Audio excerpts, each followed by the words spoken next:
How do you stress sustainability within your portfolio? Well, first and foremost, I would say that sustainability and making sure that the type of lending that we do and the areas in which we land have a meaningful and positive social and environmental outcomes that are directly linked to sustainable development goals that we're looking to achieve. So that very much sits at the core of our investment thesis. And in line with that, the type of core sectors that we're focusing on, social and environmental infrastructure, really sits neatly within that aim. So we're looking to address, for example, addressing the shortfall in supply of care home or aged care facilities with or without nursing, and making sure that the quality that we're providing is up to the required standards. And in line with that, we've appointed one of the leading independent providers, the Good Economy, which will essentially provide our investors with an annual report on essentially addressing whether RMII meets those sustainable development goals and in providing our investors with a positive impact score. And I'm pleased to say that during the course of this week, we will be releasing their interim report to investors as well. Very interesting. I actually talked to impact investment companies in June. And obviously there's a lot of interest in this sector. It's great you're going to have that report so people can actually see what impact your investments are having on society and the environment.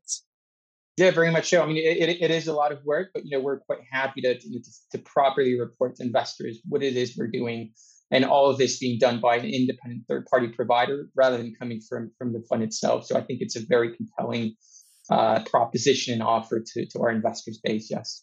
Very compelling proposition. We've just introduced ESG disclosures actually on the AIC website. So, Matthew, how are you addressing sustainability in your portfolio? So, as I said earlier, Honeycomb's focused on the non-bank sector, and we think that's a sector that has a really important role to play in creating positive impact and the potential for long-term and sustainable change. And we generally feel that that's been a bit overlooked as those businesses are enabling change for everyday consumers and the smaller SMEs, as opposed to some of the bigger headline-grabbing infrastructure projects. But we very much believe that if the UK is going to meet its ambitious goals, then this part of the sector is going to be very important. At Pollen Street, we collect data across all our credit portfolio, and we track impact against 5 key areas where we believe that our lending can make a meaningful difference. By way of example, a few of these, so financial inclusion. So a lot of the consumers and SMEs that our credit partners lend to are often underserved by mainstream lenders. And what our partners do, what the lenders do that we lend to, is that they offer tailored specialist products to fill that lending gap. One of our largest partners, by way of example, Iwaka, is an SME lender, and it's provided working capital finance to more than 50,000 small businesses since we've been supporting them. Regional economic growth is another metric that we measure, and we've provided 195 million via our credit partners to support the coronavirus business interruption loan scheme. And the CBIL scheme was designed by the government to support those smaller businesses as they were going through the shocks of the COVID pandemic. On affordable housing, we've built more than 2,000 affordable homes since 2016.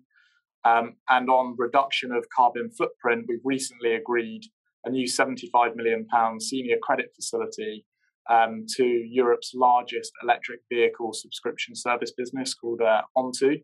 And that facility enables Onto to expand its electric car fleet, which helps to reduce the barriers to everyday consumers to being able to move from internal combustion engine to electric vehicles. So again, having a really positive impact on the overall economy.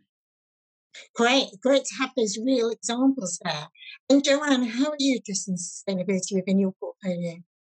So Gravis, as an investment manager, our kind of slogan is investments for the long term. So as a house, we've always looked to sustainable investments that are going to give a long-term future and have societal benefit. Within Gabi, what that means is that we're looking for assets with structural demand within society. So whether that's in social infrastructure, and we're looking at care homes in areas of undersupply, or we're looking to support new ways of providing affordable housing, for example, in airspace development. and working with local councils and the GLA to deliver that.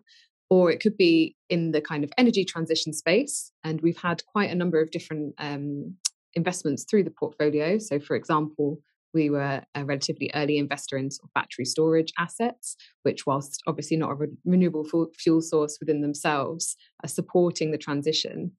And then one of the assets that we often kind of talk about as a case study, and I think which demonstrates really well our kind of investment strategy and how we embed sustainability in that, is our investment in CNG stations.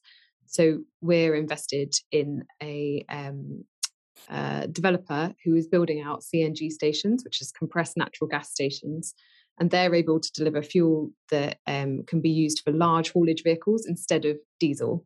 So obviously that has a direct displacement effect every time that you're able to take a diesel engine off the road and use these CNG stations. So with our investment, they've been able to grow, and we've supported a number of the stations that they've built out now. And that's an area that we're really interested in, and we're really proud of kind of the impact that that's had in moving away from a sort of carbon intensive fuel source.